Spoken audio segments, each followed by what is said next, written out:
Как известно, прилагательные делятся на относительные и качественные. Качественные прилагательные имеют степень сравнения, а относительные их не имеют. Разберем теперь образование качественных прилагательных, степень их сравнения. В туинском языке степень сравнения прилагательных подразделяется на два вида – конкретная и абстрактная. При конкретной степени сравнения имеется какой-либо определенный предмет, обладающий сравниваемым признаком, а абстрактное же сравнение осуществляется какой-либо приближенной теоретической нормой. Рассмотрим сначала абстрактное сравнение. Форма ослабления.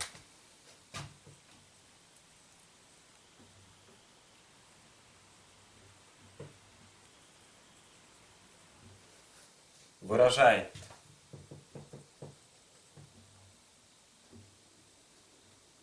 смягчение,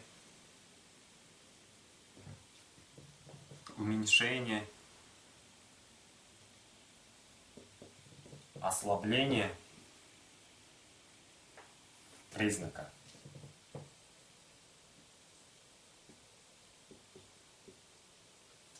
Образуется при помощи аффиксов змар, змер,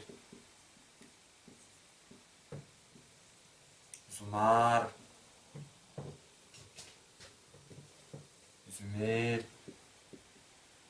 Ну и соответственно глухой вариант ас, самар, семер, сумар, сумер. Также аффиксами ол, иль, ул, юль. Также при помощи слов арай в начале перед признаком и арак после признака, после прилагательного. Вот эти два слова имеют значение чуть-чуть. Также имеются аффиксы алдыр, ильдыр,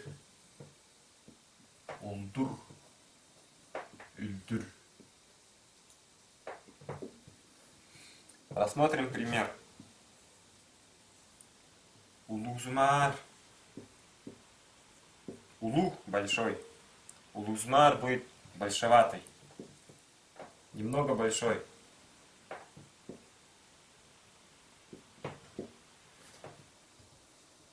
Сарыг желтый.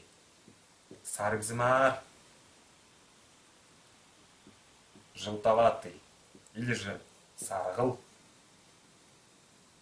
тоже значит желтоватый. Беглая гласная пропала при присоединении аффикса л. Можно также сказать арай сарг. Арай сарг желтоватая. Саргылдыр.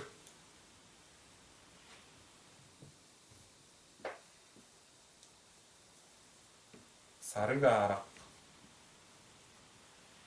Чуть-чуть желтый сарыгарак. Необходимо различать слово форму смягчения арай и слово арай. Арай сарыгдыр, если сказать арай сарыгдыр, можно перевести как к сожалению, она желтая. Арай сарыгдыр. В этом же случае в значении ослабления признака слово ары произносится слегка иначе. Первая гласная а произносится чуть сильнее. Арай сарыг. А в этом случае монотонно. Арай. Арай сарыгдыр. К сожалению, она желтая. Арай сарыг. Чуть желтая.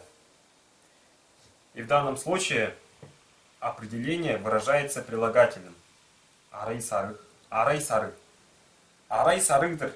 Здесь уже определение выражается именным сказуемым. Арай сарыгдыр. Необходимо различать вот эти два слова в зависимости от лексического значения прилагательного. Также следует отметить, что чаще всего употребляются вот эти аффиксы, вот эти